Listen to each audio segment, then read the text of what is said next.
Live from downtown Detroit, Local 4 News at 11 starts now. More than 100,000 Metro Detroiters remain under a boil water emergency, and it could be weeks before everything is back to normal. Glad you're with us tonight at 11. It all started with that massive water main break Saturday morning, with nearly 1 million people in 23 communities initially impacted. Here are the latest numbers, with 133,000 still under the advisory throughout 7 communities, including Shelby Township, Rochester, and Washington Township. The Great Lakes Water Authority now estimating the time frame to fix the line could take 2 weeks. Tim Pamplin shows us what some of those communities are doing to get help to residents. We're outside the main Rochester fire station in downtown Rochester. This community affected all day. Folks have been lining up to get free water. It's a sight playing out across portions of northern Oakland and Macomb County. Cars lining up here in Shelby Township. Very hard for us. We're in our 90s. These are the people who this water is meant for. Front seat. We are doing everything we can here in Shelby Township. That Shelby Township supervisor, he tells me bottled water supplies are low, and it's not looking good. Today we only got 1,000 cases in. I say only, well tomorrow we're only getting 500 cases. He urges residents to do this. Turn the stove on and put the lid on it. We're asking you to treat this as emergency water distribution. If you can sanitize your water, please do that. This is only for those people who cannot or don't have the ability to sanitize their own water. We did it this evening, boiled this 2 gallons of water, took about 15 minutes. We checked in the local grocery store. This is Kroger up in Shelby Township. They seem to have plenty of water on hand. There was, however, a rule posted up at Kroger, this one, limiting the amount of water you could purchase. Talking of rules, here's a supervisor with an update. And that is not to water their lawns, no irrigation, please. And we've got a restriction on that. We want to keep the water pressure where it is right now, and as long as we do that, we'll be fine. So back out here, if you seriously cannot boil water, do come out to one of the locations. We've got a whole list of them at clickondetroit.com. That is the scene right now in Rochester with the night cam. Tim Pamplin, Local 4.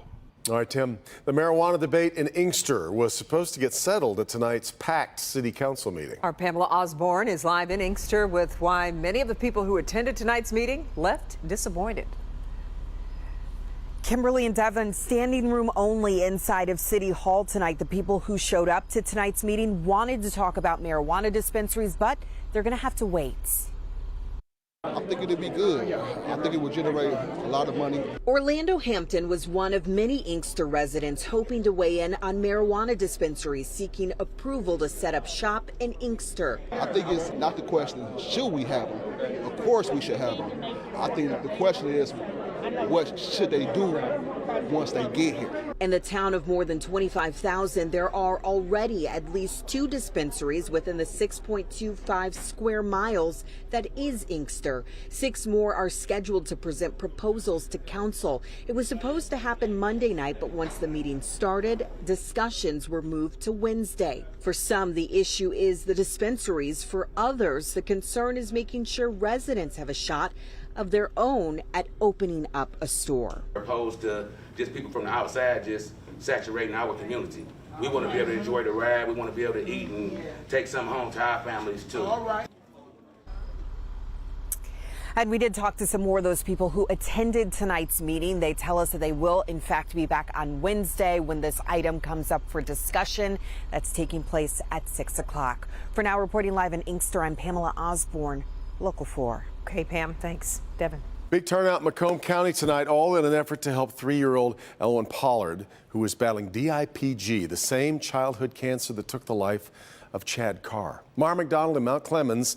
Mara, in a week's time, that was supposed to be a backyard fundraiser, morphed into a big event at Madison's tonight. Devin, Elwyn's father, Justin, is an assistant Macomb County prosecutor, and her mom, April, is an attorney in private practice. And I think it says an awful lot about how these two are viewed, that about 1,000 people showed up here at Madison's tonight in order to support the Pollard family. April and Justin have 3 beautiful girls. 3-year-old Elwyn is their middle child. A certain part of it, you are so angry because we fought for so long to get help for our child, and we had to fight doctors and insurance companies, and we kept going to specialists all over Michigan. only to find out a week and a half ago that Elwyn has what Chad Carr had, a rare terminal brain cancer called DIPG. The diagnosis took Justin and April's breath away. I think your brain fractures. It's the best way to explain it.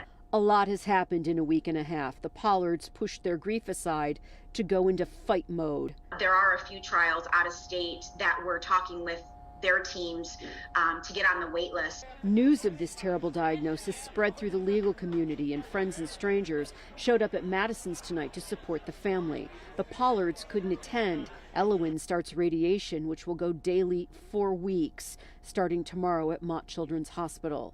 You can't say thank you enough, to everybody, because the outpouring of support is unbelievable. DIPG is terminal. Now their hope is Elwyn is the one who unlocks the cure for this vicious disease. She's going to fight harder than anybody you have ever seen before. And if it's not her, she's going to lead the way to showing that one of these children are going to become that silver bullet, and that cure is going to happen.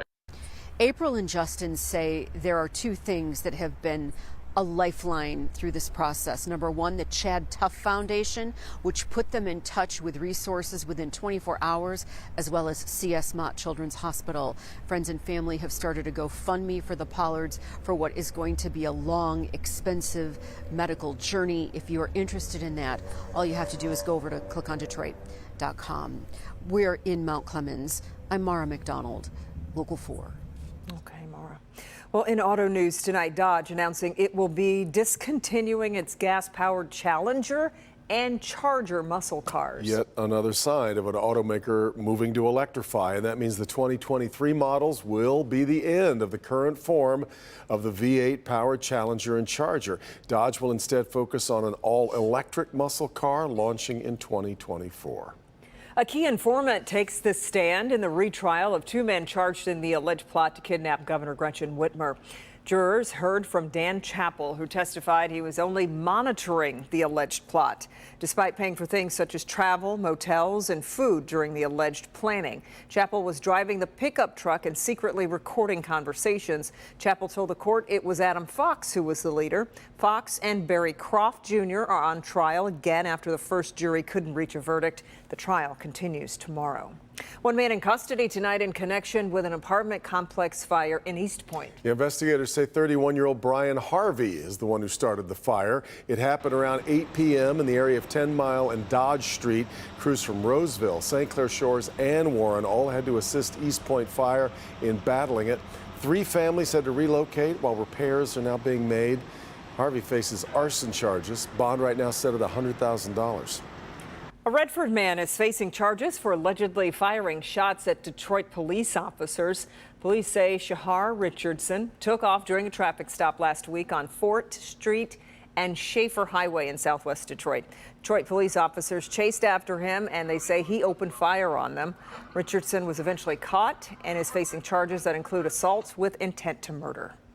The dean of Michigan State University's College of Business suddenly resigns amid allegations he failed to report alleged sexual misconduct made against one of his subordinates.